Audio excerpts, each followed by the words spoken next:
Well, dinosaurs lived millions of years ago. Excuse me, were you there? Well, if dinosaurs lived after the flood, wouldn't we expect to find some evidence that dinosaurs lived after the flood, maybe? I think we do, actually. Because you know something else that happened after the flood, and that was a number of years later, of course. People rebelled against God again in a big way. They built a tower to worship the heavens instead of worshiping the God who made the heavens. And God gave different languages, and they split up and moved out all over the earth. Do you know what people did as they moved around the world? They made carvings, they made pictures of the animals that they saw. And you know, that's true of the American Indians, isn't it? I want to show you some fascinating material here. In fact, I'm going to ask Buddy to come out in a second and show you a piece of cloth here that I think is very important. It goes along with this. Here's a quote from an evolutionist. And the evolutionist said this: "There's a petroglyph in National Bridge's National Monument," that's in Utah, "that bears striking resemblance to a," oh, what's that next word? Dinosaur. Now, by the way, this is not unique to Utah. These sorts of things that I'm going to show you in a moment are all over the world. It's just most people don't hear about them because the world doesn't want you to hear about them. That's basically it. But if you go and talk to some of the professors at universities, they know they're there. They're just perplexing. They don't know what to do with them. Now, we sent Buddy out there to Utah, and we sent him out there to have a look at this particular carving that was referred to by the evolutionist, and I want you to look there inside that circle. Now, if you can see here, very carefully, can you see the head up there, and the tail, the body, and going down to the tail there? Can you see that? The body, and up there, the head. What does it look like to you? Looks like a dinosaur to me. In fact, we made a wax cloth impression of that. Buddy, do you have that here? This is the actual size. And Buddy was out there, and they did this while they were out there. Can you see that? What's it look like to you?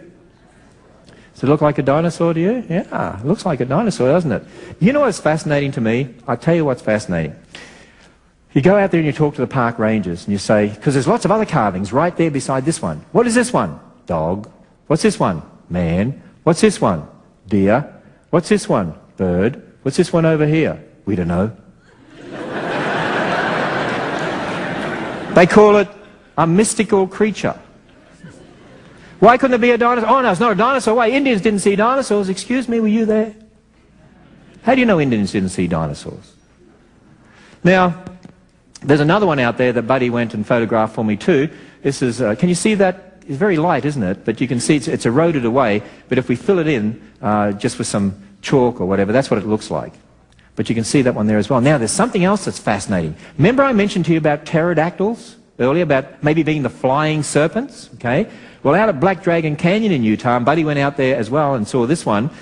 The Indians have drawn a painting of a creature that has a crest on its head. It's got a lump on its head. It has webbed feet, big wingspan, doesn't have feathers. See, they didn't draw it with feathers. They drew it like this. Well, if you have a look at that pterodactyl, what do you notice? It has a crest on its head. And from the footprints they made, some of them had webbed feet. You know what I'm suggesting to you? By the way, not far from there you do find bones of pterodactyls. I think the Indians saw the bones flying around. With flesh and hair on them, of course. You understand that, right? See, if you start with the Bible and go to the world, you start saying, wow, this makes sense. The dragon legends, the red blood cells in the T-Rex bone, the pictographs, the paintings the Indians have drawn. Yeah, it all makes sense. And the fact that the dating methods don't work and they all have problems. There's nothing that contradicts the biblical history. Of course, then people say to me, okay, if this is true, you tell me then, what happened to the dinosaurs? Well, I think that's pretty simple. I think they died. Isn't that right? They died.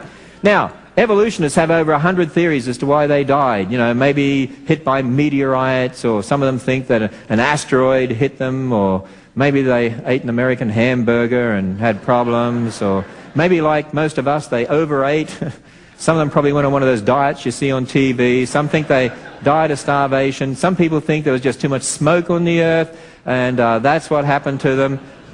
But let that be a warning to you, by the way. But as I say to people, look, it's not a mystery.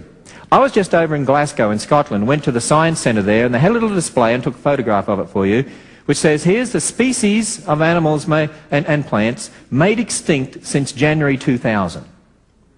We called up the Cincinnati Zoo, and you know what the scientists there said? At least 7 species become extinct per day. Now, species is not a kind, you understand that, but at least 7 species become extinct per day of animals, they say. You see, here's my point. We have endangered species programs. Why? Because extinction is the rule. Animals become extinct every day. And, people come to me and say, well, what happened to the dinosaurs? I say, why aren't you interested in all the other animals that have died out? Why is it just the dinosaurs you're worried about? It's because we're influenced by millions of years in evolution, that's why. But you see, if you start thinking about it, we have endangered species programs because we're losing animals, they're dying out every day. If you said to a scientist, why do we have endangered species programs, you know what they'll say? Why? Well, it's obvious. Animals dying out every day, animals becoming extinct, we're trying to save the animals and plants. Oh, there's only a few of this left in the wild, there's only a couple of these in captivity. Why do animals become extinct? Why? Everyone knows. People killing them, clearing the land, diseases, genetic mistakes, catastrophes, all sorts of reasons. What happened to the dinosaurs? We don't know.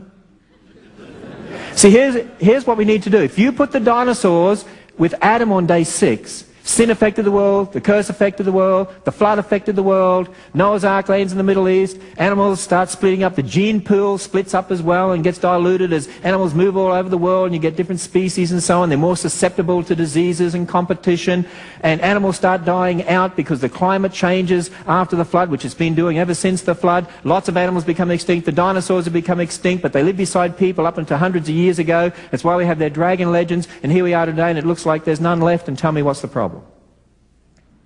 It's only a problem if you believe in millions of years, or you believe in evolution.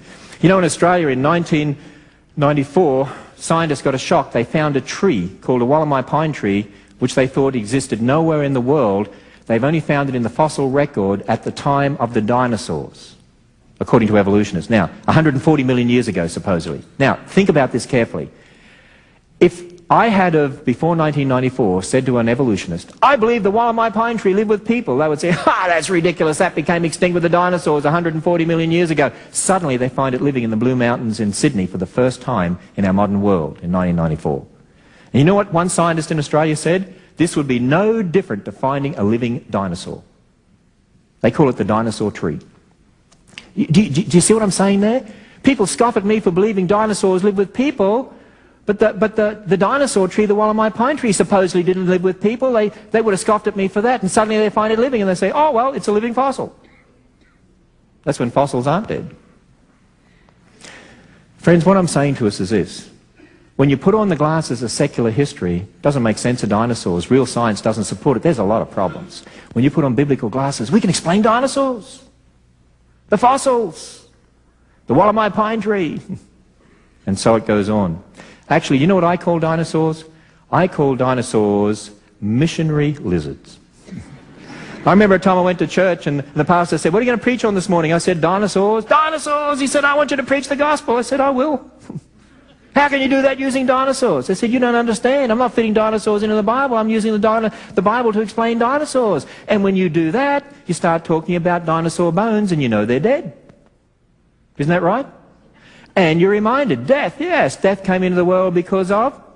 Because of sin. Exactly. So then you can start talking about the wages of sin is death, and you can talk about Adam and Eve, and so on.